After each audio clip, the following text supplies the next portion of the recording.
ফের বাড়বে বৃষ্টি, একটু পরেই ভিজবে কলকাতা সহ দক্ষিণবঙ্গের এই 7 জেলা। তো কি বলছেন আবহাওয়া দপ্তর এবং দক্ষিণবঙ্গের কোন কোন জেলায় বৃষ্টি বাড়তে চলেছে, বিস্তারিত কিছু জানিয়ে দেবো এই ভিডিওর মাধ্যমে। ভিডিওটি যদি ভালো লেগে থাকে অবশ্যই ভিডিওটিকে একটি লাইক করবেন এবং চ্যানেলটিকে সাবস্ক্রাইব করে আমাদের পাশে থাকবেন। কয়েকদিন থেকেই বৃষ্টি চলছে দক্ষিণবঙ্গের জেলাগুলিতে, কোথাও কোথাও ভারী বৃষ্টি হয়েছে। সেই সিলসিলায় জারি থাকবে আজও। বুধবার বৃষ্টি বাড়ার সম্ভাবনা রয়েছে।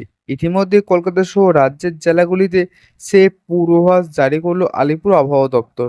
আবহাওয়া দপ্তর আপডেট অনুযায়ী আজ থেকে 30শে জুলাই পর্যন্ত কলকাতা সহ দক্ষিণবঙ্গের সব জেলায় হালকা থেকে মাঝারি বৃষ্টি হতে পারে। বুধবার ভারী বৃষ্টির সম্ভাবনা দক্ষিণবঙ্গের পূর্ব মেদিনীপুর, পশ্চিম মেদিনীপুর, হুগলি এবং পূর্ব বর্ধমানে। পাশাপাশি কলকাতাতেও বৃষ্টির পূর্বাভাস। আজ পূর্ব বর্ধমান, বীরভূমের কোথাও কোথাও ভারী বৃষ্টির সম্ভাবনা রয়েছে। ওদিকে আবহাওয়া দপ্তর জানিয়েছে উত্তাল থাকতে পারে সমুদ্র।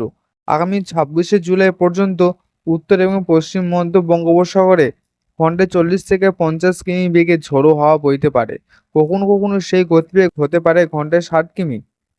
শুক্রবার পর্যন্ত মৎস্যজীবীদের সমুদ্রে যাওয়ার উপর নিষেধ জারি করা হয়েছে। হাওয়া অফিস জানিয়েছে আগামী 7 দিন দক্ষিণবঙ্গের সবকটি জেলাতে হালকা থেকে মাঝারি বৃষ্টি হতে পারে। হাওয়া অফিস আপডেট অনুযায়ী বর্তমানে মৌসুমী অক্ষরেখা অনুকূল অবস্থানের ফলে বঙ্গোপসাগর থেকে প্রচুর জলীয় বাষ্প ঢুকছে দক্ষিণবঙ্গে, যার জেরেই এই বর্ষণ। ওদিকে আবহাওয়া দপ্তর জানিয়েছে আজ থেকে 30শে জুলাই পর্যন্ত হালকা বৃষ্টিতে ভিজতে পারে উত্তরবঙ্গের জেলাগুলিতে। ভারী বৃষ্টির সম্ভাবনা তেমন নেই। দিনভর রয়েছে ভ্যাপসা গরম। তবে আজ বুধবার কালিম্পংয়ে ভারী বৃষ্টির সম্ভাবনা রয়েছে।